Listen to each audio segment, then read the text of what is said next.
José Luis, encantado de volverte a recibir. Muchas gracias más bien por invitarme. Siempre es un honor tenerte. Gracias. Para hablar un poco de lo que escribiste ahí sobre la propuesta para un mejor futuro. Complicado. Sí. Ese es un trabajo de un conjunto grande de un conjunto grande de pensadores, pongámosle así, viendo cómo apoyan al país para buscar problemas de la educación, para ver todos los problemas nacionales, ¿verdad?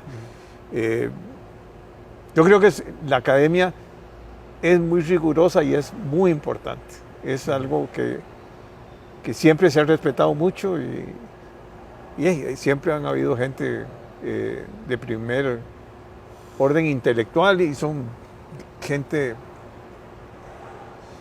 como Eduardo Lizano. Exacto.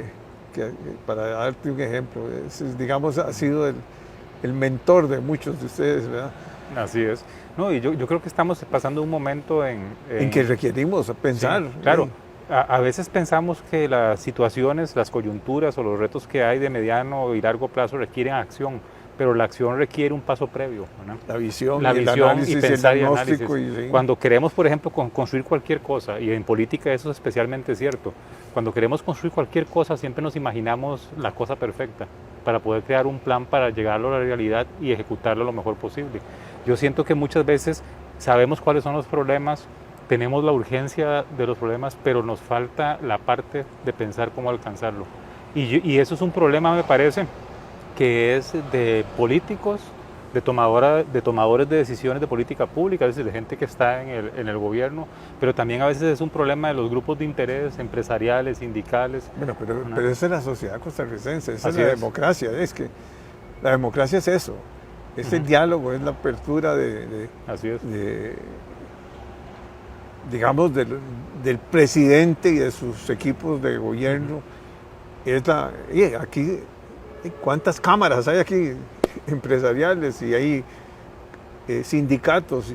Y hay muchos jugadores, ¿verdad? O sea, y esa es la sociedad costarricense y esa es la fortaleza de esta democracia, ¿verdad? Así es, y lo que pasa es que yo siento un poco, yo no sé si lo percibís igual que yo siento que los diferentes actores políticos que tienen sus diferencias, como es natural en democracia, como estás planteando, lo que ha sucedido en los últimos años y se ha exacerbado recientemente es que cada quien se está juntando a hablar solo con los mismos. Sí. Y no hay como ese espacio de poder intercambiar posiciones y de llegar a acuerdos. Nos estamos polarizando mucho y eso obviamente limita la posibilidad de crear proyectos y políticas públicas que sean comunes y de largo plazo y que resuelvan problemas que van a requerir que conversemos. Y lo de largo plazo es muy importante, porque no podemos estar cada vez que hay un cambio de gobierno, o peor aún, cada vez que hay un cambio de jerarca, modificando políticas que deberían ser de largo aliento, que no deberían cambiar cuando cambia un gobierno. No sé, es que uno se descontrola todo, porque primero el gobierno anterior hizo un gran esfuerzo para ordenar la parte fiscal, digamos, macro. Y el Congreso también, ¿verdad? Y otra serie de leyes, ¿verdad? Para ordenar un poco la estructura del gasto público que venía creciendo aceleradamente y desordenadamente, ¿verdad? Y las universidades eran un buen ejemplo también, y todos los grupos de interés, ¿verdad? Bueno, yo creo que hay que sentarse con las universidades, por ejemplo, y decir, bueno, ustedes pongan orden, aquí esto no es que ustedes tienen derecho a un porcentaje del presupuesto del Ministerio de Educación y pongan metas y hagamos un análisis continuo, ¿verdad? Que somos autónomos, sí, somos autónomos, nadie está diciendo, nadie se va a meter aunque sí le voy a decir, piense en las necesidades del país, en qué tipo de profesionales necesitamos, en las limitantes que tenemos ahora, porque la inversión extranjera lo que requiere son recursos humanos y tener una buena infraestructura. Pero aquí, no sé, se planifica. Yo creo que es todo. El tema que estás planteando con las universidades y en general con todas las instituciones que tienen grados de autonomía importantes, que por cierto, yo creo que a veces se ha malentendido ese tema. Yo creo que nadie debería cuestionar el tema de la autonomía, ¿verdad? Porque es una protección en los diferentes poderes de la República y en ciertas instituciones para resguardar cierto grado de independencia. El problema es que en la polarización que tenemos, todo el mundo está usando mal la autonomía, como estás planteando vos. Las universidades o los entes autónomos a veces llevan al extremo el concepto de autonomía, ¿verdad? Y que termina siendo mecanismos que capturan presupuestos y que permiten beneficios, digamos, más allá de los normales para ciertos sectores en esas instituciones. Y por otra parte, los que quieren cambios, no siempre bien impulsados, ¿verdad?, también usan el concepto de autonomía un poco para polarizar y crear más conflicto. Yo creo que la clave de las sociedades democráticas, ¿verdad?, es el balance. Es lo que decía, por ejemplo, Norberto Bobbio, un filósofo político muy famoso italiano del siglo XX, la templanza, en el sentido de saber encontrar un balance. Saber que la independencia y la autonomía es fundamental para resguardar el balance entre poderes de diferentes tipos, pero que también, como estás diciendo vos, esos poderes que disfrutan de autonomía tienen que ejercerla con responsabilidad, poniendo los objetivos de la nación primero, cuidando de no ser capturados por intereses específicos y construyendo todos, digamos, en cada uno de sus ámbitos un espacio político, que es lo que a veces no sucede, ¿verdad? Estamos cada vez, siento yo, en un momento en donde en primer lugar estamos despreciando la técnica, ¿verdad? Lo que decíamos al principio, estamos despreciando pensar las cosas un poco más, y después nos estamos polarizando tanto que no estamos encontrando soluciones conjuntas, y eso es un peligro, ¿verdad? Me parece a mí muy grande para la democracia y vamos a ver, para todo, para el desarrollo, para el éxito económico, para la estabilidad social, ¿verdad? Vea lo que sucede con el ICE, por ejemplo, con el 5G. Ah, no, es que el 5G, bueno, yo le voy a dar, pero un pedacito ahí del espectro. ¿Cómo es eso? O sea, primero es el país. Así es. Un ICE que cada vez pierde más de su... O sea, hoy están hablando de que van a tener que comprar plantas para quemar búnker o diésel. O sea, algo está pasando. O sea, cuando por otro lado estaban cerrando la posibilidad de que las empresas privadas le suplieran energía. Exacto. Ahí o sea, es que uno dice, bueno, pero es que nosotros somos independientes. ¿Cómo independientes? Ni siquiera puedes ver la situación financiera del ICE, porque el accionista es el gobierno. Y se ve en consejo de gobierno nada más el estado financiero, nadie sabe la situación que está viviendo, dice. Por eso es necesario transparencia. Yo creo que es necesario también establecer políticas de largo plazo, ¿verdad? Y de nuevo otra vez el balance entre la autonomía, los espacios de autonomía en las instituciones, pero también entender que deberían haber grandes líneas de desarrollo. No, ¿y cómo se escogen los directores? Ese es un gran tema. El tema de la gobernanza de las empresas de propiedad estatal es crucial, ¿verdad? En el mejor de los casos, lo que podría provocar una mala gobernanza es retrasar el crecimiento, y en el peor de los casos nos podría meter en problemas muy grandes, como ha pasado en otros países, ¿verdad? Sí, y por otro lado, tenés también la Caja del Seguro Social, que yo creo que no va con los problemas estructurales que tiene, pero de costos operativos, de haber crecido en administración, de tener problemas con especialistas, en fin, con los médicos, de salarios a veces un poco desproporcionados, y que es una institución que merece no sé, que cambiaron ahora los directores, y que ahora la presidenta ejecutiva dijo que iba a paralizar las inversiones. Bueno, puede ser que por problemas de flujo de caja, pero ¿cuál es la proyección? Ese punto es bien interesante. Nadie explica. Por eso yo creo que ahí de nuevo ahí deberíamos hacer los diferentes actores políticos, digamos, y hablo desde los ciudadanos como nosotros hasta los partidos políticos. Yo creo que tienen que sentarse a pensar realmente qué significa reforma del Estado. Y te lo voy a plantear muy rápidamente. Sí, que reforma del Estado no es cosas pequeñas, son cosas grandes. Pero son cosas que tengan sentido. Una de las preocupaciones que yo he sentido en los últimos, especialmente en los últimos meses, desde la administración de Rodrigo Chávez, es que el concepto de reforma del Estado que está detrás de sus propuestas es la concentración de poder, ¿no? Y vamos a ver, yo creo que hay que tener cuidado, digamos, en el siguiente sentido. Yo creo que la reforma del Estado es algo más profundo. Es encontrar formas de gobernanza que permitan fijar lineamientos de largo plazo que tienen que salir necesariamente del Ejecutivo, probablemente, con base en las leyes o los objetivos de largo plazo que los legisladores establecen. Pero reforma del Estado no es concentrar el poder en unas pocas personas así de sencillo, es un proceso más complejo. Ni polarizar. Ni polarizar, exactamente. Entonces, yo creo que le hacemos un flaco favor a las instituciones si creemos que para alcanzar los objetivos que vos planteas, que son muy legítimos, ser más eficientes, satisfacer las demandas de las personas, que es lo que nos está pidiendo la gente. La gente está pidiendo... De que no duren 500 días. Exactamente, que recibir, digamos, servicios de calidad y de valor público del Estado de calidad, pero eso no significa, eso no se resuelve simplemente, por ejemplo, con una línea jerárquica absoluta.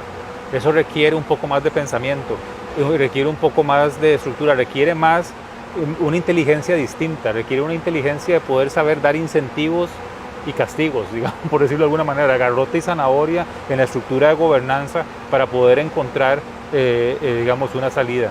Por eso es que, de nuevo, estamos en un momento político en donde yo creo que hay que tomarse un cafecito juntos, todos los sectores, respirar, tratar de no caer en los cantos de sirena de las salidas fáciles, de creer que todo se resuelve con un golpe en una mesa de un ministro, por ejemplo, de un presidente, porque la verdad es que eso no es así, ¿verdad? No. Si no nos moderamos, si no tenemos templanza, y especialmente los actores políticos, vamos a correr el riesgo de destruir lo que está funcionando bien, ¿verdad? Sustituirlo por algo que es antidemocrático del todo, ¿verdad? Y perder más tiempo en las reformas que de verdad tienen que hacerse. Sí, sí. Entonces, yo no veo por qué seguir con la discusión contra los medios de comunicación, porque si no coinciden con el pensamiento del gobierno, entonces son personas... Es que esa es la parte que eso es lo que no está bien. Con todo respeto, digamos, para algunos actores políticos que hacen eso, y desgraciadamente también muchos de ellos en el poder en este momento, eso no contribuye a nada, digamos. Eso puede ser muy útil, desgraciadamente, en nuestras sociedades tan polarizadas, para obtener likes en una página web o para, desgraciadamente, también ganar una elección, ¿verdad? Pero gobernar no es solo eso, digamos. Uno gana una elección porque tiene un proyecto detrás de país, que ha surgido del conocimiento, de un plan de país, y que ha tratado de vender y convencer a la gente sobre ese proyecto. Uno no gobierna dividiendo, ¿verdad? Puede ganar una elección dividiendo, pero no puede crear un proyecto de país dividiendo, ¿verdad? Necesita construirlo, y eso va a requerir sentarse y hablar entre las diferentes partes. Las estrategias de polarización conducen a victorias pírricas políticas, porque te sirven para vender un candidato, de nuevo, para ganar una elección, pero no te sirven para construir convivencia democrática y no te sirven para construir, digamos, un plan de país. Y todos estamos cayendo en eso, ¿verdad? Los partidos políticos están cayendo en eso, los mismos grupos de presión, los sindicatos, incluso los sectores empresariales, ¿verdad? Están de nuevo cayendo en el espejismo de la confrontación, ¿verdad? Probablemente justificado en el sentido de que están cansados de clamar por algo que no se logra, pero estamos perdiendo de nuevo la templanza, y yo creo que estamos perdiendo de vista que lo que vamos a hacer es destruir más que construir. Y por eso a mí me parece que la lógica, lo que deberíamos tratar de hacer como país, es más bien sentarnos a hablar en lugar de sentarnos a pelear, ¿verdad? Porque eso no nos va a llevar a muy lejos, ¿verdad? Y también acabar con ese montón de escándalos, ¿verdad? Es que se volvió también todo el mundo va para la Asamblea Legislativa a ver. Bueno, ahí necesitamos mucha responsabilidad de los actores políticos. Claro. Si ves, por ejemplo, los temas que se investigan en la Asamblea Legislativa, vamos a ver, hay muchos de ellos que son temas que requieren de verdad control político, ¿verdad? Pero la forma en cómo se hace el control político desvirtúa al final el objetivo, ¿verdad? Porque de nuevo estamos viviendo en una sociedad de la inmediatez. Yo diría que es una sociedad también en alguna medida del entretenimiento de alguna forma, y desgraciadamente los actores políticos a veces están cayendo en esa trampa, en la trampa de la inmediatez y del entretenimiento, ¿verdad? Y desgraciadamente eso no es gobernar más que ganar elecciones más que imponer. Sabiduría, Es sabiduría, es unir, es unir, exactamente. Es preocuparse por el bien común. Es convencer.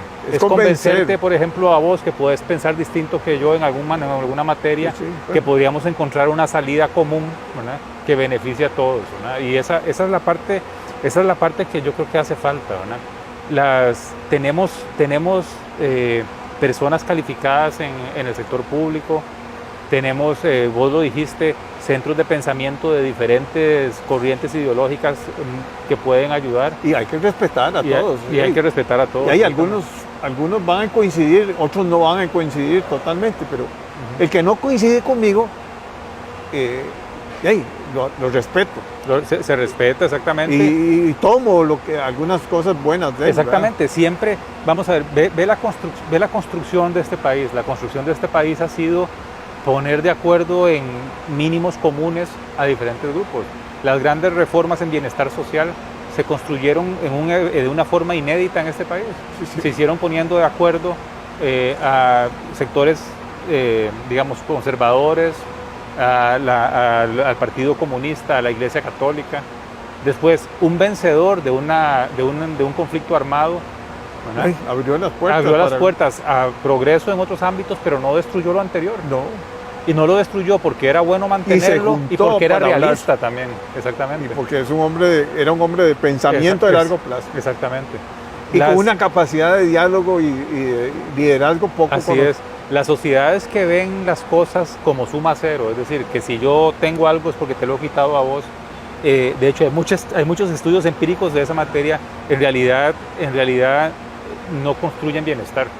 Las sociedades que construyen bienestar son las sociedades que ven la colaboración y lo colectivo como un juego de suma positiva, es decir, donde todos podemos ganar finalmente.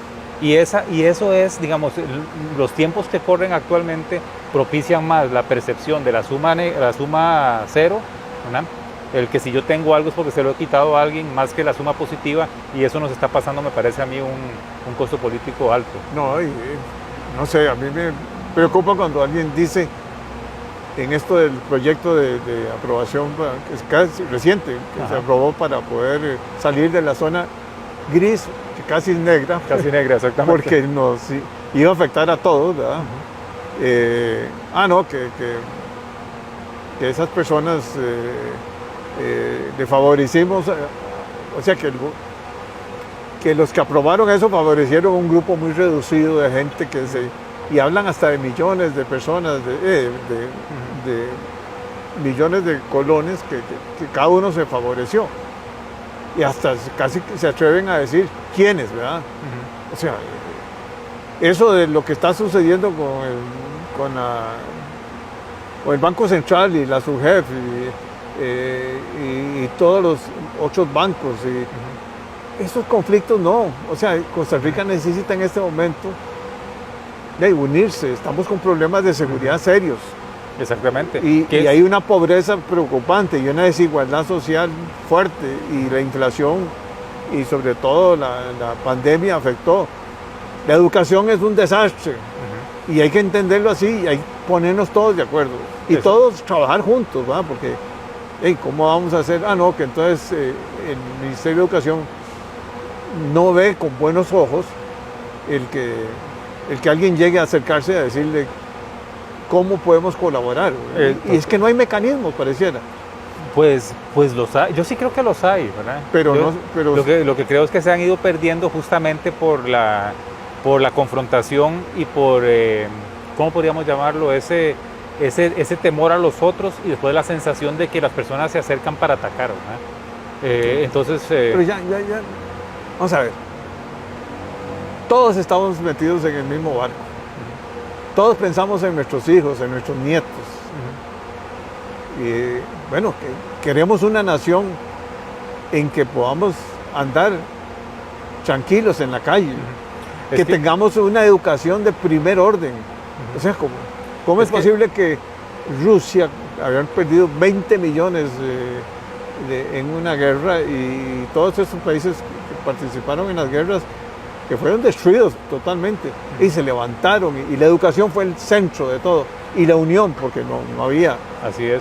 Es que yo creo que mucho lo que pasa es que tendemos a circunscribir nuestra acción política o como vemos el mundo mucho a nuestro entorno más cercano. Entonces vemos muchas veces las cosas desde el privilegio, en el sentido, creemos que no nos van a afectar, pero tarde o temprano terminan afectándonos, ¿verdad? Por más que tengamos a nuestros hijos en escuelas privadas, por más que nos sintamos seguros y que veamos que nuestro pedazo del mundo funciona bien, al final de cuentas... Y que vivimos en un condominio, que hay la seguridad que... Bueno, eso no es sostenible, ni económica ni socialmente, y tenemos que tener mucho cuidado con esos temas.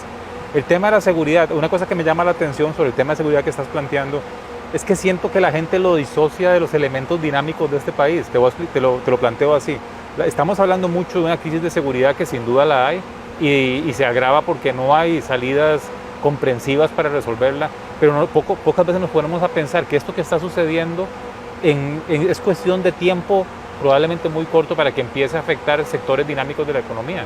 Sí, claro. Pregúntenle, por ejemplo, a un ejecutivo de una multinacional que tiene una planta en Monterrey, en México, o que tiene una planta en algún otro país de América Latina, cuál es lo que cuesta en seguridad protegerlos, cuánto tienen que pagar, por ejemplo, cuando empiezan a haber secuestros extorsivos contra ejecutivos.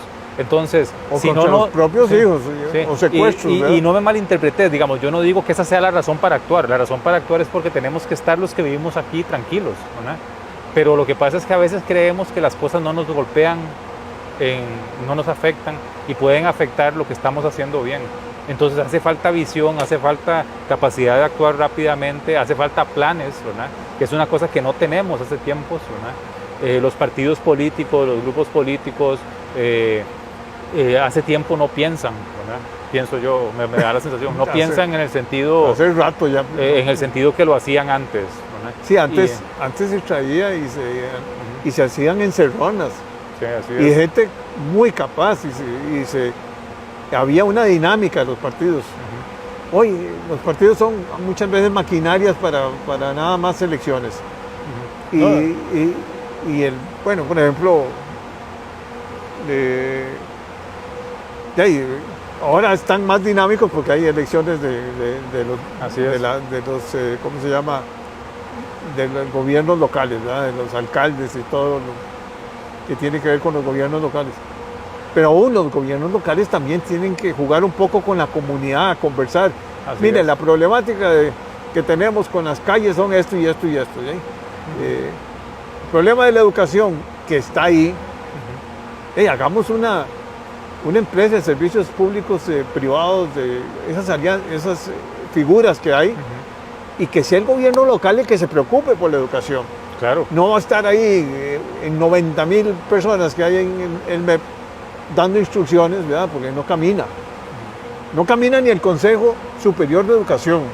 Ayer lo estuve discutiendo con una muchacha. O sea, no puede ser eso. O sea, el Consejo Superior de Educación es un organismo técnico de gran prestigio, pero yo no sé ni quiénes son. Así es. Así es. Yo creo que hay que usar la institucionalidad que existe, hay que usar las alianzas público-privadas, los labores de la comunidad. Hace poco estaba hablando con un buen amigo que supongo que lo conoces, Álvaro Ramírez, sí, claro. Acerca de la experiencia, por ejemplo, de colegios como el Cobao en Cartago, ¿no? El Cobao en realidad es una organización sin fines de lucro de la comunidad que recibe subvenciones del Estado y que tiene capacidad de dar educación de calidad, ¿no? De mucha mayor calidad que la que ofrece probablemente un colegio público tradicional. Así comenzaron digamos, la educación. La parte católica se comenzó a manejar los colegios y escuelas. Subvencionados, exactamente. Y eso es lo lógico, no puede ser. Yo conozco cooperativas de educación que todos los muchachos salen con notas sobresalientes en las pruebas PISA, que pueden ingresar a la Universidad de Costa Rica. Así es. Y que pueden ir a estudiar afuera porque saben inglés. Ese es el caso, por ejemplo, usted que te planteó de Cobao, es decir, no solo da formación para el trabajo a través de la formación técnica, sino que también tiene el colegio José Figueres Ferrer a la par, que es un colegio científico de los más exitosos del país. De nuevo, la cuestión aquí es pero no podemos seguir con salidas pero comunes. No puedes seguir vos con esa estructura del MEP, que es una locura. Así o sea, hay no sé cuántos ingenieros, 60, 70 ingenieros hay, Y no saben ni dónde están los problemas de la infraestructura de las escuelas y colegios. Entonces, señores, algo pasa. ¿Ah? Sí, yo creo que tenemos la capacidad, se supone que tenemos la historia política para poder resolver los problemas. Yo creo que, de nuevo insisto, es hablando. Pero ahora sí tenemos que entrar a hacer reformas importantes. Así es. Ojalá. Reformas que tengan un alcance más largo plazo, que son políticas públicas de largo plazo. Así es. En educación hay que analizar muy bien en temas de salud. Hay temas también que son muy importantes que desgraciadamente yo siento que ha habido una involución. Por ejemplo, las políticas que tienen que ver con los temas de cambio climático. Sí. El tema de cambio climático, aparte de ser un tema de vida o muerte, ¿verdad?, es también una palanca de crecimiento. Países, por ejemplo, como los europeos, países como Estados Unidos han entendido finalmente que cambio climático, por ejemplo, la adaptación al cambio climático puede ser la palanca para mayor crecimiento en el mediano y largo plazo, ¿no? Y a veces aquí percibimos todavía algunos sectores que los temas que tienen que ver con cambio climático son un costo o algo que nos afecta en las utilidades de corto plazo. Pues estamos perdiendo de vista el largo plazo muchas veces por falta de visión, ¿no? Ahora él dice, va a quemar diésel, va a quemar Sí, búnker. O sea, señores, algo está pasando. O sea, no puede ser. Yo creo que después de haber tenido un ICE que prácticamente suplía el 90% Así es. de la energía eléctrica, por lo menos la energía eléctrica. Y también desechar, ¿cómo se llama? El tren eléctrico. Eso es un proyecto nacional. Así es. Es un proyecto que requiere otra vez, no, pero que no me gusta a mí como diseñaron o como plantearon. No sé, bueno, entonces siéntese con los que estuvieron haciendo ese trabajo y busquen una solución, pero una solución. Busquen consensos. Así es. No, yo soy el ministro, entonces yo tomo la decisión que a mí me parece. Hay una mala interpretación, digamos, de lo que es el poder, me parece a mí. Sí.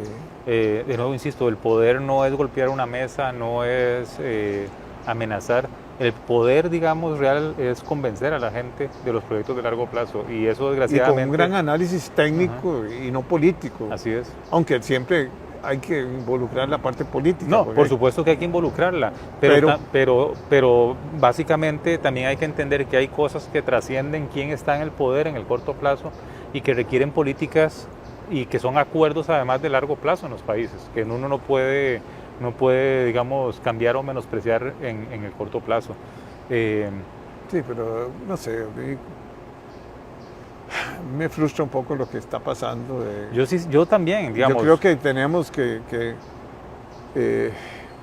yo creo que hay que reaccionar. Que buscar las reacciones y buscar acuerdos nacionales. Yo creo que hay que reaccionar. Yo creo que las y los ciudadanos tenemos que pedirle a los que pretendan representarnos cada vez una actitud más responsable. Los grupos de interés, por ejemplo, cámaras empresariales, grupos sindicales, tienen que, sin dejar de pensar en sus intereses propios, porque es su razón de ser, eso es entendible, todos tenemos intereses, hay que también pensar un poquitito en los otros, digamos, no en mi círculo solo, sino como un engranaje, en un total más amplio, para poder pensar en el largo plazo. Y yo creo también una cosa importante, los liderazgos políticos, digamos, ganar una elección no lo es todo, digamos, es decir, es importante ganar una elección para impulsar un proyecto.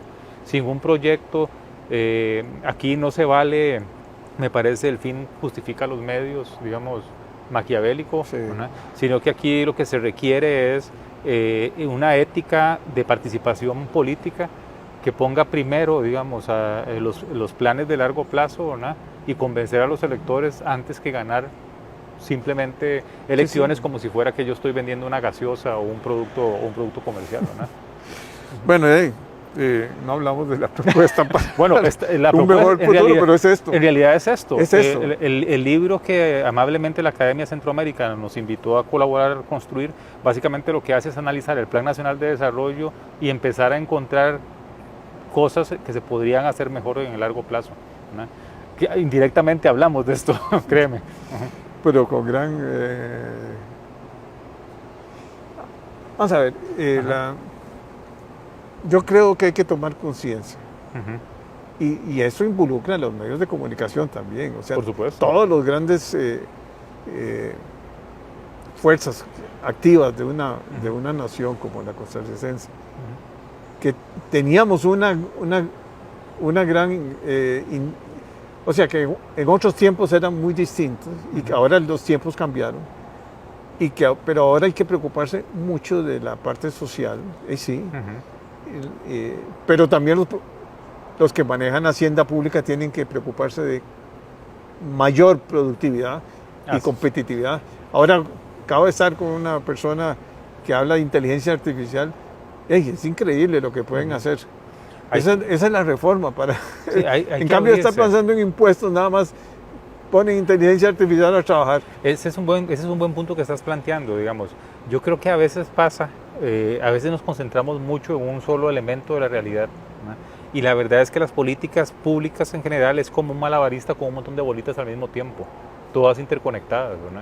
No se puede uno concentrar excesivamente en una sola cosa, hay que pensar ampliamente, hay que pensar, por ejemplo, en gasto social, en infraestructura, hay que pensar en el futuro también, es decir, no solo hay que pensar en lo que está el hoy, sino hay que pensar 5 o 10 años hacia adelante, hay que pensar cómo financiar eso responsablemente, que no nos pase como en el que pasado. Nos endeudamos 10 veces, fíjate que desde 2010 al 2020, exacto. Al 2020 subimos 10 veces, ¿verdad? Así es, y no repetir, por ejemplo, errores del pasado.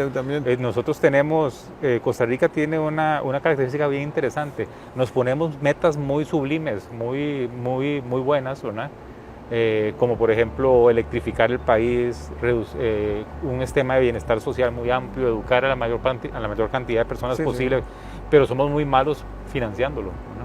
Entonces, ahora se acaba de crear un Consejo Nacional de Competitividad y no sé qué. No había tampoco que hacer un ministerio para eso. O sea, hay que poner una persona responsable, pero puede participar. Eso es parte, digamos, del Ministerio de Economía. Pero hay que pensar más. Tenemos que pensar más como país y tenemos que hablar más, creo yo. Hablar más como país también para alcanzar acuerdos y pelear menos, ¿no? Me da la sensación. Bueno, encantado de saludarte. Igualmente, gracias por invitarme. Es como siempre un placer enorme hablar contigo. Gracias.